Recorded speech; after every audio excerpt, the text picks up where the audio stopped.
we've got Josh. Yeah, hopefully it We, worked. we're hello, finally it speaking with worked. one another. Mate. It worked. Yes, It worked. hallelujah. How good's that? It's so great. It's great to be back after... And to hear our voices, right? no, and to hear yours. It's so lovely hearing your voices, Dee and Kat, after what was technical difficulties last week. Yeah, I didn't know it was on my end. All good. Yep. No, I think it was on our end. I think. We're back. It's just a new system anyway. Oh, I've been listening to you anyway.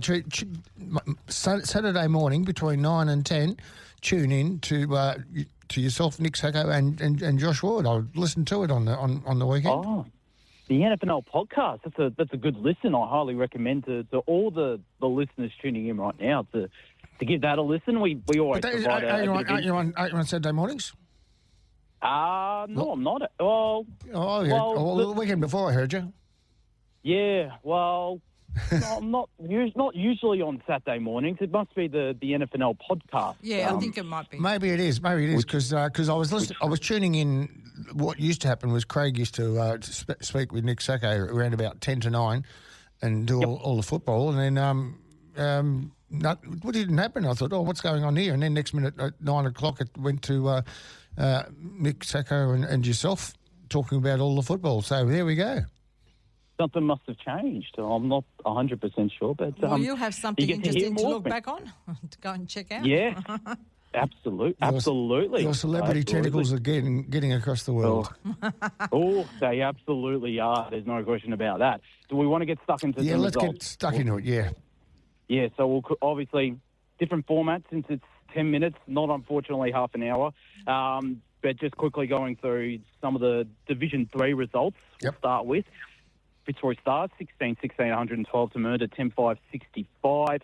Ivanhoe got the job done Yes, big winners there. So were Ivanhoe, 18-13, 121 to 10-4, 64 Heidelberg West. And they were playing for the Russell Rankey Cup, were Heidelberg West and Ivanhoe, the inaugural one out there in that contest. Old Eltham Collegians, 18-10, 118, defeated Reservoir, 12-10, 82.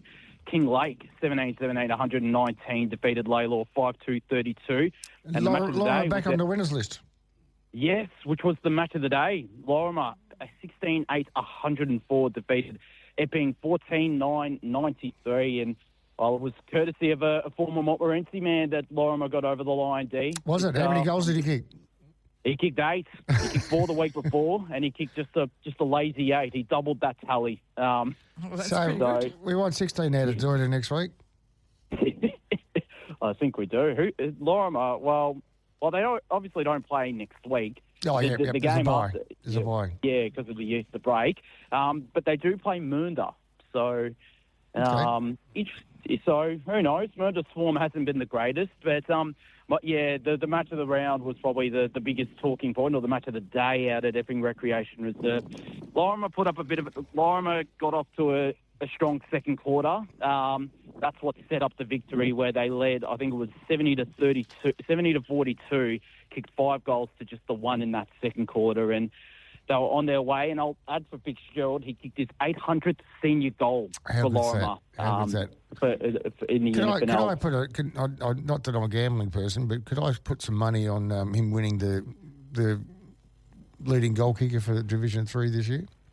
Well, I believe Nick Sacco did put him as the leading goal kicker as well. We're obviously we're not obviously promoting gambling. But yeah, I think he's certainly going to be right up there this season. 12 goals in the first 2 weeks. He's a superstar. Now we've got a bye next week, so maybe we'll talk about who's happening with the other matches next week. So we've got something to talk about. Otherwise, there's nothing to report on. Yeah. Let's jump into Division 2 and what happened there.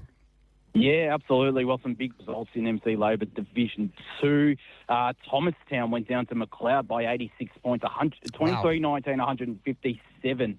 McLeod kicked to Thomastown, 10-11-71. St. Mary's piled on the goals once again, 23-15, 153. Penn Hill, 9-8-62. It was a sunny day, so really good conditions for kicking goals. A lot of team in low to mid-20s that winners. Yeah. So, It was a really good day, and for sides like St. Mary's, who definitely are looking to be a bit more attacking, they certainly enjoyed the beautiful. Yeah, it's not a bad effort, and I think they kicked 21 goals last week against Watsonia. So they've kicked plenty of goals so far to start the season. Diamond Creek did that as well against another big winner. Another big winner there. Yeah, 19-16, 130 to Lower Diamond Creek to Lower Plenty, 3-8-26. So a 100-point margin there for the Creekers. They have the wood over Lower Plenty, it must be said. Whittlesea, 17-9, 111. We're closely followed by Watsonia, 12-12, 84. I was expecting them to win a bit more by than that. Yeah, I was expecting a bit more of a blowout too, but we'll touch on that a bit shortly. The night game out of Bill Laurie Oval, Northcote Park ran away with victory over back on the winners list, yeah. Yes, 15-14, 104. Northcote Park kicked to Old Parade 6-8-44. But yeah, the biggest talking point for me in Division 2, Watsonia were only trailing by 3 points at three-quarter time against Whittlesea. They just got ran over the top in the last quarter where Whittlesea kicked 4 goals and conceded only the 3 behind. So that was a surprise. After both the results of last week, Whittlesea were looking pretty good, I thought. But anyway, it's still pretty good. But, yeah, I thought so too, to be honest. And Watsonia, well, they were a completely different lineup than last season in the opening round. I just don't know how they play football at AK Lions because there's so much. Well, they're not playing there anymore. They play at Binnack. They play at Binnack Park, actually. Park. So. Yeah, I know. Now, there's another bye for for Division 2 next week. No one's playing, so they come back on the 25th of April. Moving on to Division 1. How did that all stack up? There's some interesting matches there.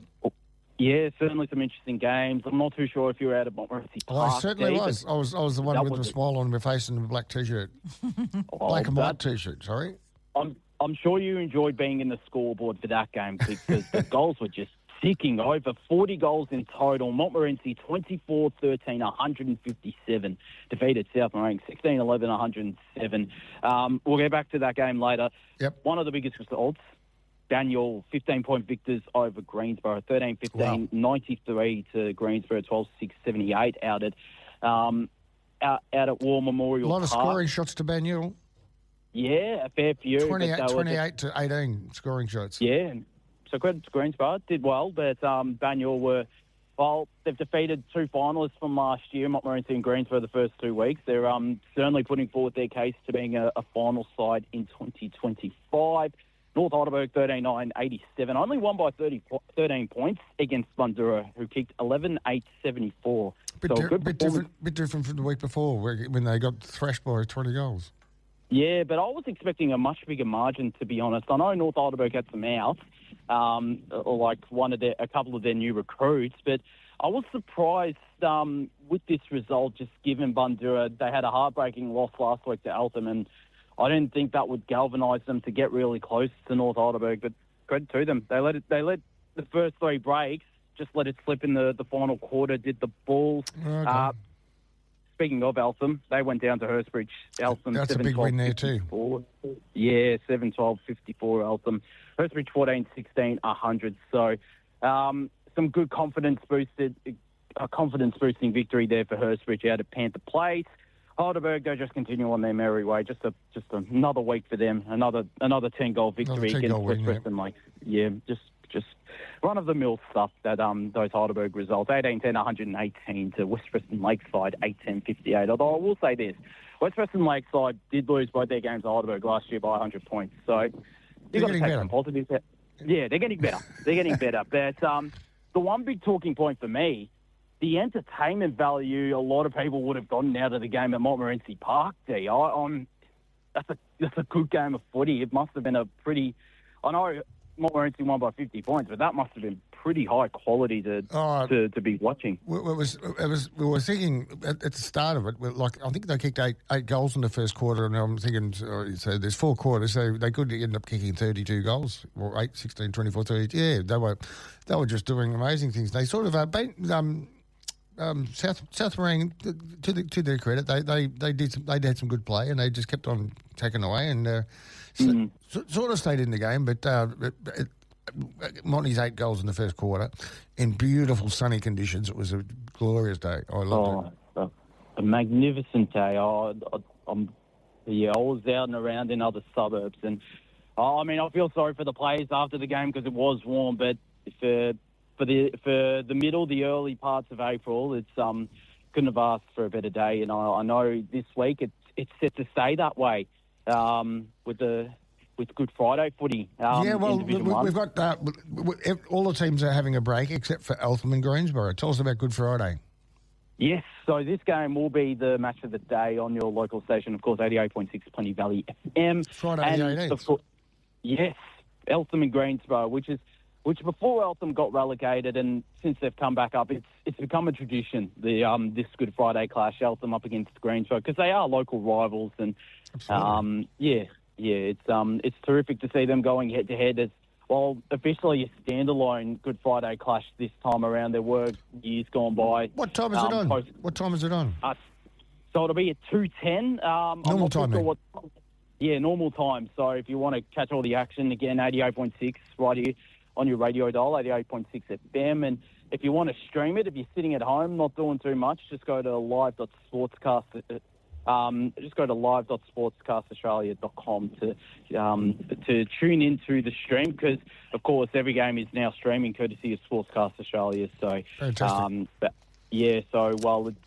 It's obviously $8 per game, but it is great to see that the NFNL is streaming games now. So it's fantastic. All right, we better leave it there, and we'll talk again next week about the coming games that's happening the following week, and tune into you on Saturday morning at 9 o'clock with Nick Sacco. Yeah, absolutely. Look forward to it. Thanks for the chat, Dee and Kat. And, thanks, Josh. Hear from you next week. Yeah, see you next week. Have a nice week. See ya. Bye. You too. Bye. See ya. Bye. Catch Drive with Dee and Kat on Mondays, 4 p.m. to 6 p.m. on your local station, 88.6 Plenty Valley FM.